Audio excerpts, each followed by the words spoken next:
दोस्तों, आपने बहुत सी जगह देखा होगा कि शरीर में माता रानी का भाव आता है और वो कहती है कि मेरे को मुर्गा चढ़ाओ, बकरा चढ़ाओ, यानी कि वो बलि चढ़ाने के लिए कहती है। लेकिन इस बात में कितनी सच्चाई है, आइए जानते हैं।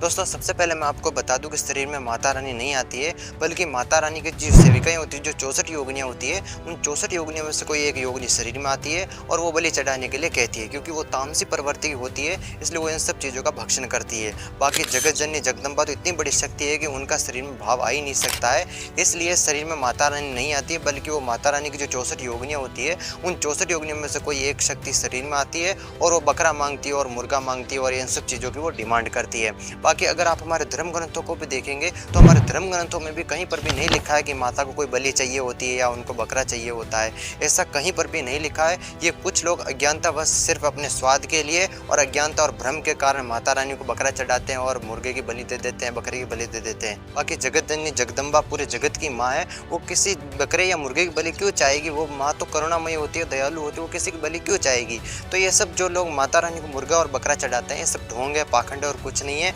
अज्ञानता और भ्रम के कारण ये सब माता रानी को ये सब चीज़ें अर्पित करते हैं। बाकी माता रानी बलि बिल्कुल भी स्वीकार नहीं करती है। इसलिए आपको समझ में आ गया होगा कि जो शरीर में आकर जो बकरा या मुर्गा मांगती है, वो माता जी की सेविकाएं 64 योगिनियों में से कोई एक होती है और वो तामसी प्रवृत्ति होती है, इसलिए इन चीज़ों की मांग करती है। और कुछ लोग अज्ञानता बस चढ़ा भी देते हैं, जो कि सरासर गलत है। इसलिए माता रानी को ये सब चीज़ें चढ़ाना सरासर गलत है, वो इनको बिल्कुल भी स्वीकार नहीं करती है। तो आशा करता हूँ आप समझ गए होंगे। अब अगर आपको ये वीडियो पसंद आई हो तो इसे लाइक करके हम दोस्तों के साथ शेयर कर दीजिएगा और इसी प्रकार की इंटरेस्टिंग बातें जानने के लिए आप फॉलो एंड सब्सक्राइब कर लीजिएगा।